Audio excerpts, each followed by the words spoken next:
الحمد لله رب العالمين والصلاة والسلام على أشرف الأنبياء والمرسلين نبينا محمد وعلى آله وأصحابه أجمعين وبعد.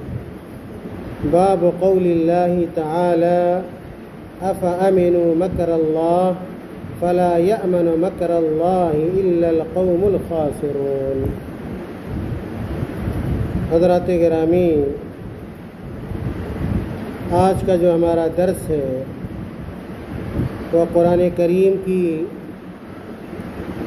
2 آیتوں اور چند حدیثوں سے متعلق ہے۔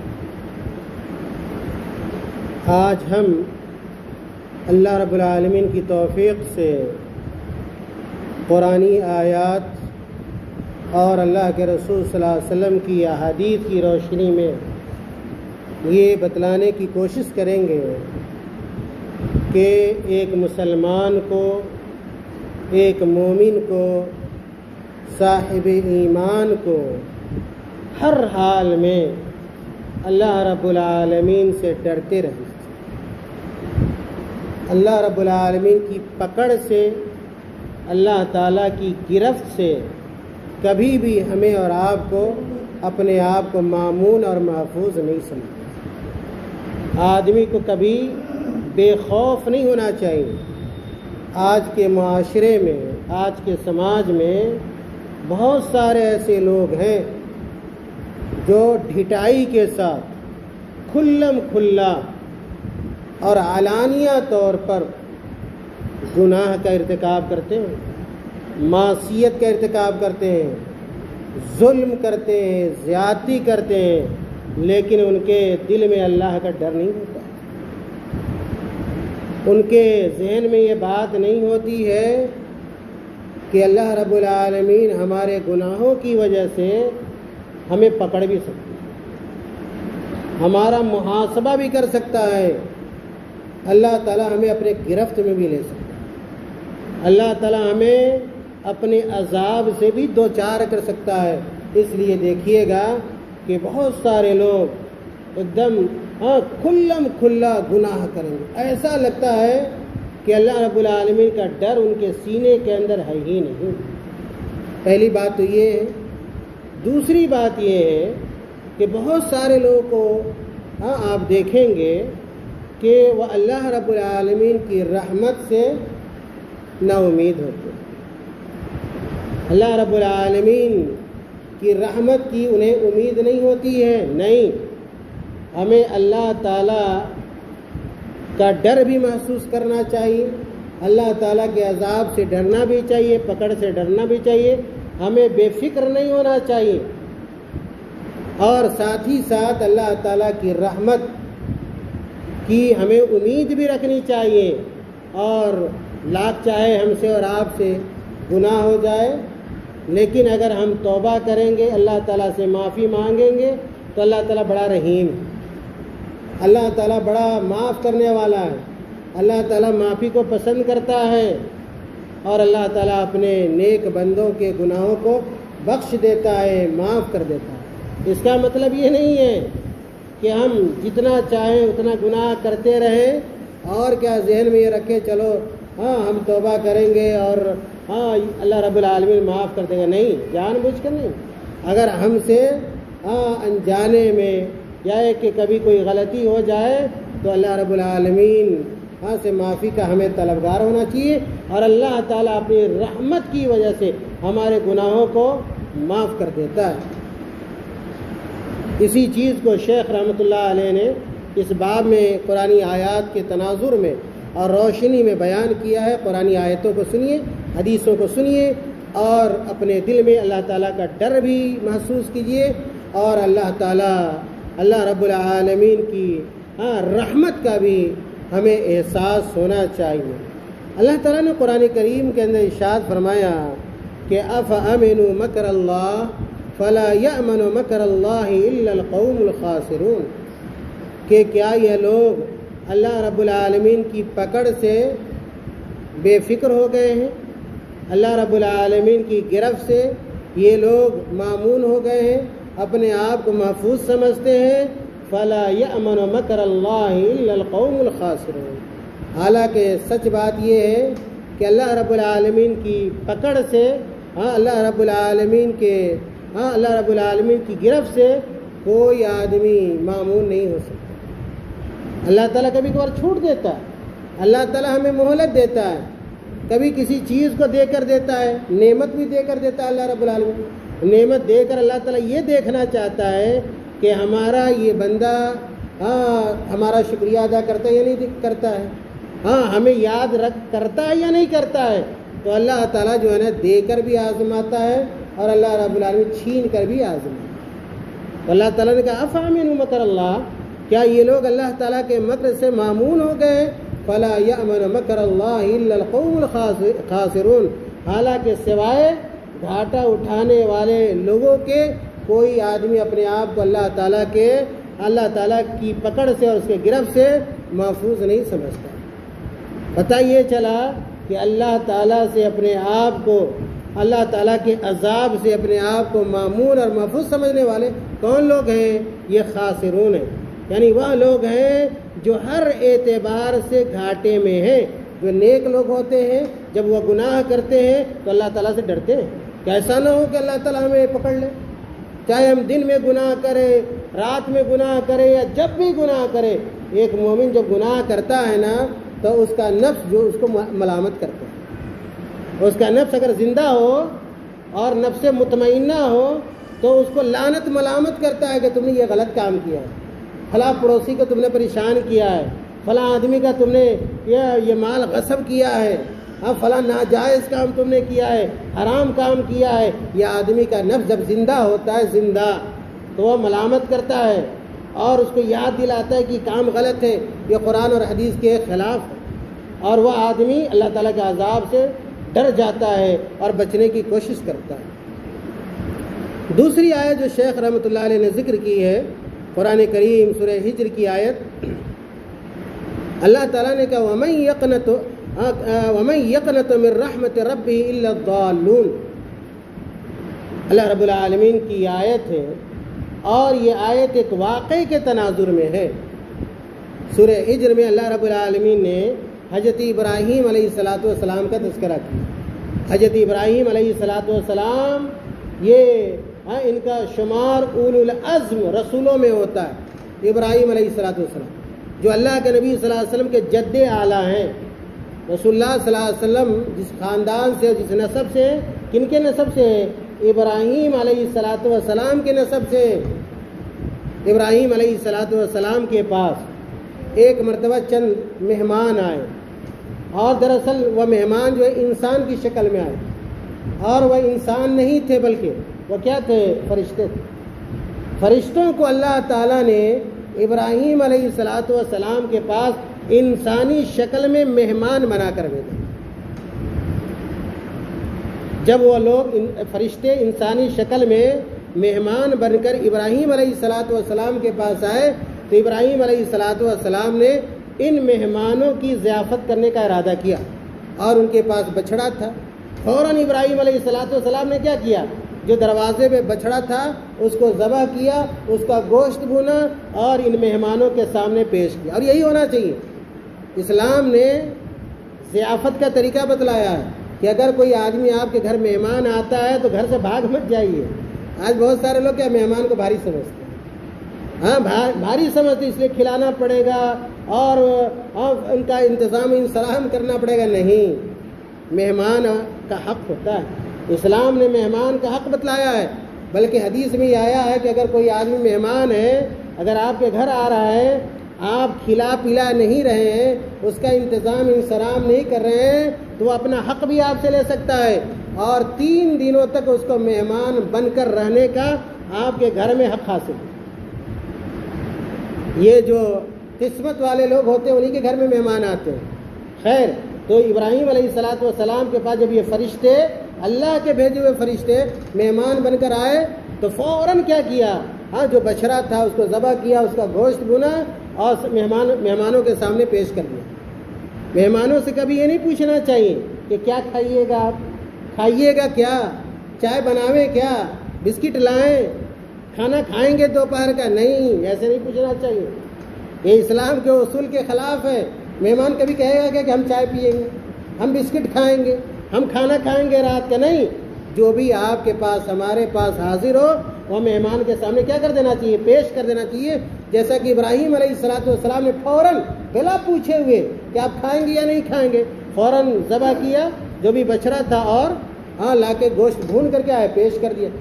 تو ان مہمانوں نے نہیں کھایا، ہاتھ بھی نہیں لگایا، تو ابراہیم علیہ السلام ڈر گئے کہ بھائی یہ کیسے مہمان ہیں جو ان کو کھانا دیا جا رہا تو نہیں کھا رہے۔ ڈر محسوس کیا ابراہیم علیہ السلام نے، اور یہ ڈرنا کیا، یہ توکل کے خلاف نہیں۔ اگر کوئی ایسا ظاہری سبب ہو جس سے آدمی کیا فطری ڈر محسوس کرے تو کوئی حرج کی بات نہیں۔ تو ابراہیم علیہ السلام ڈر گئے تو فرشتوں نے کہا کہ ڈرنے کی ضرورت نہیں، جو مہمان تھے انسان کی شکل میں تھے، کہا کہ ڈرنے کی ضرورت نہیں ہے، ہم اللہ تعالیٰ کے بھیجے ہوئے فرشتے ہیں، اللہ تعالیٰ نے ہم لوگوں کو بھیجا ہے۔ اور دوسری بات یہ سمجھ میں آتی ہے جب ساری آیتوں کو پڑھیے گا کہ نبیوں اور رسولوں کو بھی غیب کا علم نہیں ہوتا، یہ ہمارا عقیدہ اس پر پختہ ہونا چاہیے۔ بات عقیدے کی چل رہی ہے کہ اللہ کے جو نبی اور رسول تھے ان کو بھی کل کیا ہونے والا ہے اس کے بارے میں پتہ نہیں تھا، غیب کا علم ان کو نہیں تھا۔ آج لوگ دعویٰ کرتے ہیں فلاں پیر صاحب ہیں وہ یہ بتا دیتے ہیں وہ بتا دیتے ہیں اور غیب کا علم ان کے پاس، یہ سب کیا ہے؟ غلط عقیدہ، قرآن اور حدیث کے خلاف ہے۔ غیب کا علم صرف کس کو ہے؟ اللہ کو، اللہ کے علاوہ کوئی بھی غیب کی باتوں کو، غیب کے کاموں کو جانتا نہیں۔ اس سے یہ بھی پتہ اگر ابراہیم علیہ السلام کو معلوم ہوتا کہ یہ مہمان نہیں، یہ انسان نہیں بلکہ فرشتے ہیں تو سمجھ جاتے، لیکن نہیں سمجھ سکے، ڈر محسوس کیا۔ فرشتوں نے یہ بتایا کہ ہم کیا ہے؟ اللہ تعالیٰ کے بھیجے ہوئے فرشتے۔ خیر، انہی آیتوں کے آگے پھر انہی فرشتوں نے ابراہیم علیہ السلام کو بشارت دی، خوشخبری۔ کس بات کی خوشخبری دی؟ کہ آپ کے گھر بیٹا پیدا ہونے والا ہے۔ اس وقت ان کی عمر کتنی تھی؟ 80 سال۔ 80 سال سے زائد ان کی عمر تھی، بالکل بوڑھے ہو چکے تھے ابراہیم علیہ السلام۔ اس سے پتہ چلتا ہے کہ اللہ تعالیٰ کو کسی سبب کی ضرورت نہیں ہوتی ہے۔ اللہ تعالیٰ جب چاہے، جیسے چاہے، جو چاہے اللہ رب العالمین کر سکتا ہے۔ اللہ رب العالمین کے لیے کوئی رکاوٹ کیا ہے؟ نہیں ہے۔ اللہ تعالیٰ ہر چیز پر قادر ہے۔ 80 سال میں بھی، 90 سال میں بھی کیا ہے؟ اللہ رب العالمین بال بچہ دینا چاہے تو دے سکتا ہے، کوئی حرج کی بات نہیں۔ جب فرشتوں نے ابراہیم علیہ السلام کو بشارت دی تو ابراہیم علیہ السلام نے کیا کہا؟ ظاہری سبب کو دیکھتے کہا کہ اب تو ہم بوڑھے ہو چکے ہیں، ہم بوڑھے ہو چکے ہیں، ہمیں بیٹا کیسے ہوگا، اولاد کیسے ہوگی؟ تو فرشتے نے کہا کہ اللہ رب العالمین کا وعدہ ہے اور اللہ تعالیٰ کا وعدہ حق ہوتا ہے، سچ ہوتا ہے، اس لیے آپ کو نا امید ہونے کی ضرورت نہیں ہے۔ آپ کے گھر کا ہے بچے کی ولادت ہوگی۔ اور پھر حضرت اسماعیل علیہ السلام کی پیدائش ہوئی۔ خیر، اسی سیاق میں یہ آیت یہاں پر ہے کہ ابراہیم علیہ السلام نے کہا کہ وَمَن يَقْنَطُ مِن رَحْمَتِ رَبِّهِ إِلَّا الضَّالُّونَ، کہ سوائے گمراہ لوگوں کے اللہ تعالیٰ کی رحمت سے نا امید کون ہو سکتا ہے؟ اگر ہم سے اور آپ سے کوتاہی ہوتی ہے اور گناہ کا ارتکاب ہوتا ہے تو ہمیں اس بات کا احساس ہونا چاہیے کہ اللہ تعالیٰ رحیم ہے، کریم ہے، اور ہمیں اور آپ کو گناہ پر اصرار نہیں کرنا چاہیے، فوراً اللہ تعالیٰ سے معافی مانگنی چاہیے، توبہ کرنا چاہیے، استغفار کرنا چاہیے۔ اللہ تعالیٰ گناہوں کو بخشنے والا ہے، اللہ تعالیٰ گناہوں کو معاف کرنے والا ہے۔ ان دونوں آیتوں کے علاوہ شیخ رحمۃ اللہ علیہ نے 2 حدیث کو بیان کیا ہے اور بات ختم ہو جائے گی۔ پہلی جو حدیث ہے حضرت عبداللہ ابن عباس رضی اللہ تعالیٰ عنہما کی ہے، کہتے ہیں کہ ان رسول اللہ صلی اللہ علیہ وسلم سئل عن الکبائر، کہ اللہ کے نبی صلی اللہ علیہ وسلم سے بڑے بڑے گناہوں کے بارے میں پوچھا گیا، بڑے بڑے گناہوں کے بارے میں پوچھا گیا کہ یہ بڑے بڑے گناہ کون سے ہیں؟ تو اللہ کے نبی صلی اللہ علیہ وسلم نے چند گناہوں کو بیان کیا، چند گناہوں کا تذکرہ کیا جو بڑے بڑے گناہ ہو سکتے ہیں۔ اور اللہ کے نبی صلی اللہ علیہ وسلم نے کہا کہ الشرک باللہ، الشرک باللہ، سب سے بڑا گناہ کیا ہے؟ اللہ کی ذات میں، اللہ کی عبادت میں، اللہ تعالیٰ کے اسماء اور صفات میں کیا کرنا؟ کسی غیر کو شریک کرنا، اللہ رب العالمین کی عبادت نہ کر کے غیر کی کرنا، کسی اور کی کرنا، جیسے آج لوگ کیا ہے درختوں کی اور پتھروں کی، حیوانوں کی، اور کیا ہے بہت سارے کیا ہے زہریلے جانوروں کی بھی کیا ہے لوگ عبادت کرتے ہیں۔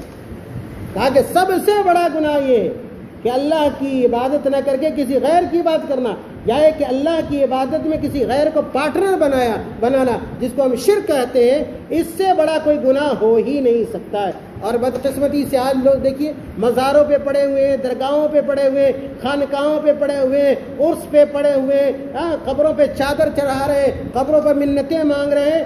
یہ کیا ہے؟ یہ سب شرک ہے۔ اللہ تعالیٰ کا شکریہ ادا کرنا چاہیے کہ اللہ تعالیٰ نے ہمیں اور آپ کو اتنے بڑے گناہ سے بچایا ہوا، اتنے بڑے گناہ سے جس میں لاکھوں نہیں کروڑوں لوگ ملوث ہیں۔ دوسرا جو بڑا گناہ اللہ کے نبی صلی اللہ علیہ وسلم نے بیان کیا، کہا وَلْيَأْسَ مِن رَوْحِ اللَّهِ، وَلْيَأْسَ مِن رَوْحِ اللَّهِ، کہ یہ بھی بہت بڑا گناہ ہے کہ کوئی آدمی اللہ تعالیٰ کی رحمت سے نا امید ہو جائے، اللہ تعالیٰ کی رحمت سے کوئی نا امید ہو جائے۔ کہا یہ بھی بہت بڑا گناہ ہے۔ پتہ یہ چلا کہ ہمیشہ ہمیں اللہ تعالیٰ کی رحمت سے متعلق امید رکھنا چاہیے، کبھی نا امید نہیں ہونا چاہیے۔ اسی لیے کہا جاتا ہے کہ نا امیدی کیا ہے؟ کفر ہے۔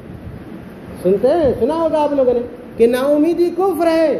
کبھی ایک مومن آدمی اللہ تعالیٰ کی رحمت سے نا امید نہیں ہوتا ہے۔ اور تیسرا جو بڑا گناہ اللہ کے نبی صلی اللہ علیہ وسلم بیان کیا، کہا وَالْأَمْنُ مِن مَكْرِ اللَّهِ، یہ بھی بہت بڑا گناہ ہے کہ کوئی آدمی اپنے آپ کو اللہ تعالیٰ کی پکڑ سے معمول سمجھ لے، محفوظ سمجھ لے، اور یہ سمجھ لے کہ اللہ تعالیٰ تو ہمیں پکڑ ہی نہیں سکتا، اللہ تعالیٰ ہمیں پکڑ ہی نہیں سکتا ہے، اس لیے کھلم کھلا گناہ کرو، یا کہ گناہ پر گناہ کرتے جاؤ اور اللہ تعالیٰ کی پکڑ سے نہ بچو۔ آج لوگوں کو سمجھایا جاتا ہے بھائی یہ گناہ کا کام ہے، چھوڑ دیجئے، اللہ کا عذاب آ سکتا ہے، اللہ تعالیٰ آپ کو اپنی گرفت میں لے سکتا ہے۔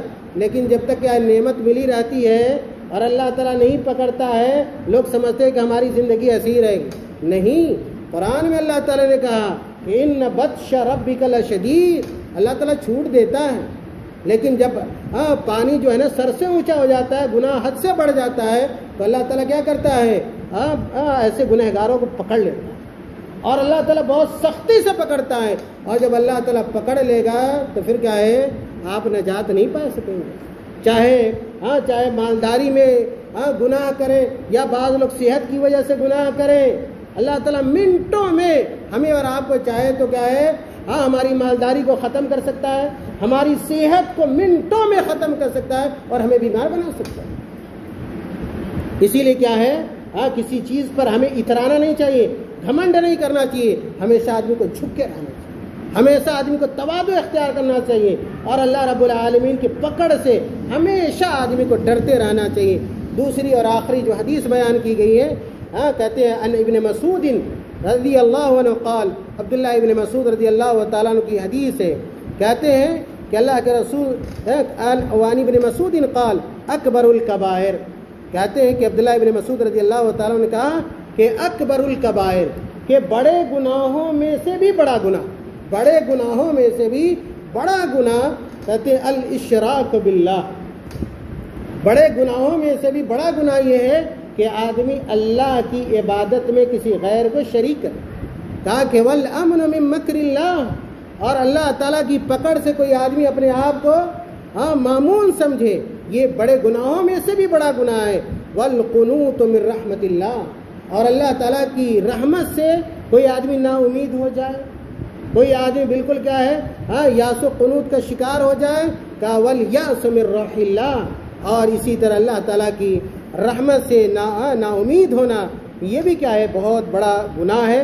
پتہ یہ چلا کہ ہر مسلمان کو، ہر مومن کو اللہ رب العالمین سے ڈرتے رہنا چاہیے، اور اللہ رب العالمین کی رحمت کی امید بھی اسے رکھنی چاہیے۔ رجا اور خوف، یاد رکھیں دو لفظ، رجا اور خوف۔ آدمی کو اللہ تعالیٰ کی رحمت کی امید بھی رکھنی چاہیے، اور اللہ تعالیٰ کے عذاب سے ڈرنا بھی چاہیے۔ ان دونوں کے بیچ میں ہماری اور آپ کی کیا ہونی چاہیے؟ زندگی گزرنی چاہیے، بین الرجا والخوف، بین الرجا والخوف، کہ آپ اللہ رب العالمین سے امید بھی رکھیں، اچھی امید رکھیں، اللہ تعالیٰ کے رحم و کرم کی امید رکھیں، اللہ تعالیٰ کی نعمت کی امید رکھیں، اللہ تعالیٰ سے معافی کی امید رکھیں، ساتھ ہی ساتھ کیا ہے اللہ تعالیٰ سے ہم ڈرے بھی، خوف بھی رکھیں کہ اگر ہم نے گناہ کیا، اگر ہم نے معصیت کا ارتکاب کیا تو اللہ تعالیٰ ہمیں پکڑ بھی سکتا ہے، ہماری نعمت کو چھین بھی سکتا ہے اور ہمیں عذاب میں گرفتار بھی کر سکتا ہے۔ اللہ تعالیٰ ہم تمام لوگوں کو ان باتوں پر مکمل طور سے عمل کرنے کی توفیق عطا فرما دے۔ اللہ تعالیٰ ہمارے اور آپ کے اعمال کی اصلاح فرما دے۔ اللہ تعالیٰ ہم تمام لوگ کے عقیدے کو درست فرما دے۔ اللہ تعالیٰ جب تک ہمیں زندہ رکھے اس دنیا میں ہمیں توحید اور سنت پر قائم رہنے کی توفیق عطا فرمائے، اور اللہ تعالیٰ ہمیں شرک سے بچائے، بدعت سے بچائے، خرافات سے بچائے، بدعملی سے بچائے، معصیت سے بچائے، اور ہر قسم کے چھوٹے بڑے گناہوں سے اللہ تعالیٰ ہمیں بچنے کی توفیق بخشے۔ آمین۔ وآخر دعوانا ان الحمد للہ رب العالمین۔ السلام علیکم ورحمۃ اللہ وبرکاتہ۔